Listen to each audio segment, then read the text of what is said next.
I will never break that lock, and all the others are making fun of me. Listen here, kid. When I got you out of the Nether, when I adopted you, I wasn't looking for a prodigy who can do everything without me. I was looking for family. A child that I can raise with all my love and knowledge. You will never disappoint me by trying, but it would make me sad seeing you giving up on things that you care about just because of other people's opinion. Oh, cut out that sentimental gobbledygook. You are embarrassing. Can I try again? Sure, but this time try a little bit more from here, from the right side, and come a little bit further down and shoot. Whoa, I felt that one in my bones. I'm proud of you. And if you want to know how that translates to the game, it indeed depends on the impact angle of the fireball, whether lock blocks break or not. Nikushin here, by the way. I think it should be obvious by now. I want to build a tree farm connected to a ghast chamber. This now seems to become its own series, since I already did the ghast-powered mud farm one episode prior, and I don't think of stopping yet. Many people connect their farms to TNT blast chambers, or, in my opinion, much worse, TNT duping machines. I won't blame anyone for using TNT duping, but for me it's a little bit cheaty. And TNT blast chambers, the ones that I know, are hard to build in survival, especially without Lightmatica. And even then, they have to be refilled now and then with TNT. And as long as sand, one of the ingredients for TNT, is not renewable, I think that's not the solution I want to go with. That brings us back to the beginning of the video. A ghast chamber farm it is then. For the location of the farm, I decided to dedicate the hill at which the mud farm already is entirely for ghast chamber farms. The whining of one ghast is already enough to bear. Oh, because I love my child so much and I cannot stand the thought of having another one, I decided that I'll only have one ghast in the overworld that can be sent to each and every farm. With that in mind, I thought about doing a little bit of work in between episodes. A rough layout of a central station on top of the hill that will also be some sort of housing for Ghazlin. And some redstone to switch the rail network below. Just some minor work, you know. So, you see this wall of slime and honey? I massively miscalculated the number of resources I would need, so I quickly built a slime farm. A really bad slime farm. But there once was a person, a very nice and handsome one, who said, no matter how bad the farm is, you can always compensate that by some extra AFK time. The honey was also a problem, since the one farm that I have at my home has only 2 modules, and even if I just said that I can just simply AFK a little longer, I did not intend to wait for days there. So now there is a second farm with 12 modules stationed in the Nether. I was just tired of waiting any longer. But the effort paid off, and now I have a selection panel that can alter the course of the rail line below every farm. But now let's get into building, shall we? Because the ghast chamber itself is the most delicate part of this farm, I start with building that one first. Basically, I do everything in reverse. I have already counted the numbers of blocks between the AFK spot and the ghast cage, and I have also already planned out the layout of magma blocks that redirect the fireballs in Creative 2. The only problem is that I don't trust myself even at the most basic things like counting to 16, so I now add the tunnel that goes from the central gas station to the ghast cage, and then I can test it out. The water elevators are a little bit tricky, since using full blocks is basically forbidden. The ghast can be damaged by suffocation by full blocks rather easily. Everything including the ghast is in place now, and I filled the ghast chamber with some logs by hand. If everything goes right, then the ghast will saw through the row of wood blocks until eventually reaching the end of the line. It didn't go right. Okay, that's no problem. I probably just placed the row of blocks 1 block too low. 1 block higher it is, and we now can watch the ghast chamber in action for the first time. The fire will later be suppressed by just placing blocks above the log line, by the way. Oh, well, it wasn't meant to stop there.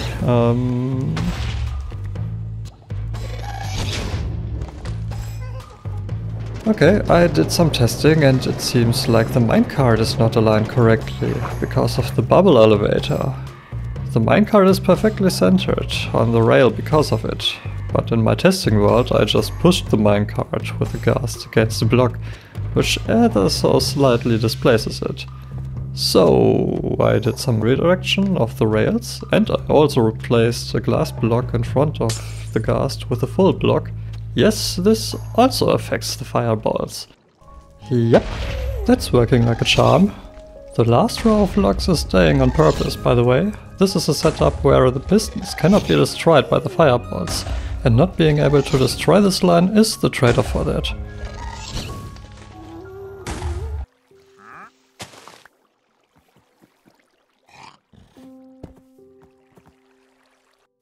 Next is the block relay. Yep, we are still working backwards. The special feature of this one is that it also powers the 3 pistons in the Ghast Chamber every third time it relays a block.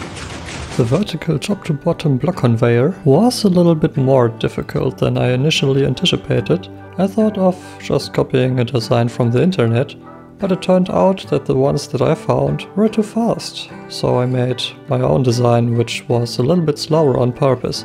And here we can see that in action. We power that tower from above and the redstone slowly ticks down to the bottom, while also triggering the pistons to push down the blocks. The tree farm, on the other hand, is mostly a copy of Ilmango's 4-type tree farm, which is linked in the video description. It has some slight deviations. For example, the farm can disable itself when a tree grows by breaking an observer clock, and the vertical block conveyor re-enables it when the blocks are pushed away. Except that one was majorly flawed. Let's go into detail.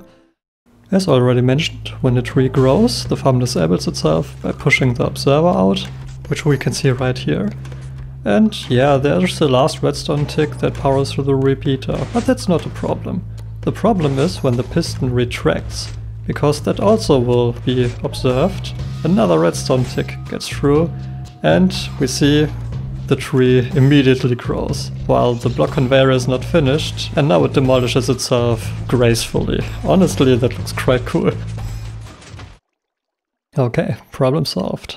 Instead of interrupting the observer clock, we now interrupt the tree detection line. So we do intentionally let the trees grow, but we do not let the system know that the tree has grown, and therefore it stands there until the block conveyor is done.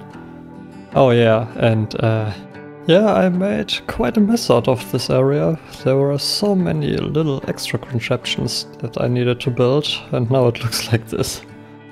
We have a selection panel for the type of tree we want to grow, because if we want to grow oak trees, we want to have it that there is a limit on the height of the oak tree, so it won't grow big oak trees, because these ones could destroy the farm. Hidden in the wall here, we have an observer that checks if the block stream makes it to this point of the ghast chamber, because if it does, then it shuts the farm off for a couple of seconds, because if it wouldn't and the blocks would get pushed even further, then they would reach the block pushing limit of 12 blocks, and the farm would also break.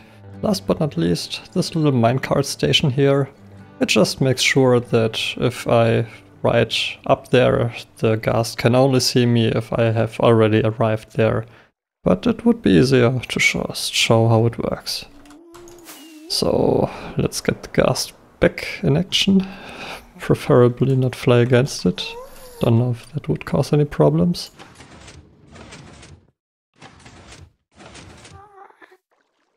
And I guess let's continue with some jungle saplings. Maybe let's take 3 or 4. Yeah, okay. The ghast meanwhile has arrived, so let's just jump in the minecart and get up here. And you see, we have a little bit of delay, so the ghast only shoots at us if we are correctly positioned here. And I haven't connected the power button for the farm to the minecart button. Nice try, I guess. So, as you can see. It works perfectly fine.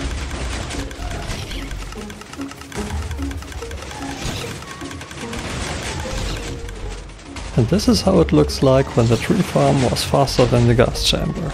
Because now we have arrived at a certain point I have already talked about, the line at which the observer detects the trees and the gas now has time to catch up with the destruction of the blocks. And a couple of seconds later, the farm continues. I actually can't believe I'm saying that, but I think I'll continue with the decoration of the farm. That's the first time ever I do a farm and some serious building in the same video. I think I have some leftover mushroom blocks sitting in my base. They'll be the foundation of that build. I don't think that it makes too much sense to pre-plan much in creative when it comes to making a build around the farm. Since I am a little insecure when it comes to building anyways, I'll just throw blocks against that thing and hope I can work with the result later on. So first let's just encase everything in boxes of mushroom blocks. Not just one big box, but a shape with some variety will probably make things a little more interesting later on. I then frame the edges with locks that should add more depth to the build and can also be used to divide flat big areas into more manageable parts. And not sure about the jungle locks though, let's try stripped spruce instead. Oh! Okay, probably a bad idea to have you here while I build around you. And off you go. So far the intermediate result looks like this. Right now it doesn't look like much, but it's definitely something I can work with, so let's try some texturing. With the mud farm right behind me and the micro crop farm for wheat at the home base, it was quite easy to get my hands on some packed mud. A block that basically screams to be used together with brown mushroom blocks in terms of color. Maybe some orange glass panes as windows and some decoration around it. Seems fine for me, but I should build some of the roof first to see if it matches. Darker tone below the horizontal beams might provide the illusion of shadows. Let's also try that. Okay, I think I'll go for it and do the rest of the detailing and finish the roof now. If something doesn't work out, I can just tear it down again. Okay, I think this is a nice moment to stop. There are some places that aren't decorated yet, and there is even some of the walls missing. But I like to have some variety in my gameplay, and this was a nice chunk of building now. So let's just leave it like this and continue later on.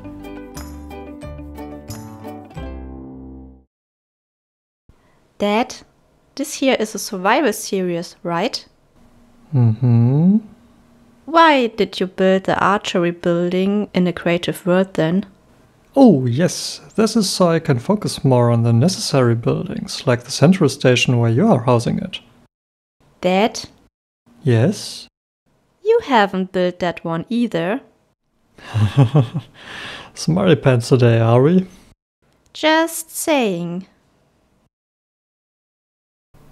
Yeah, I will also write that on my backlog. And maybe next episode. I don't make any promises though.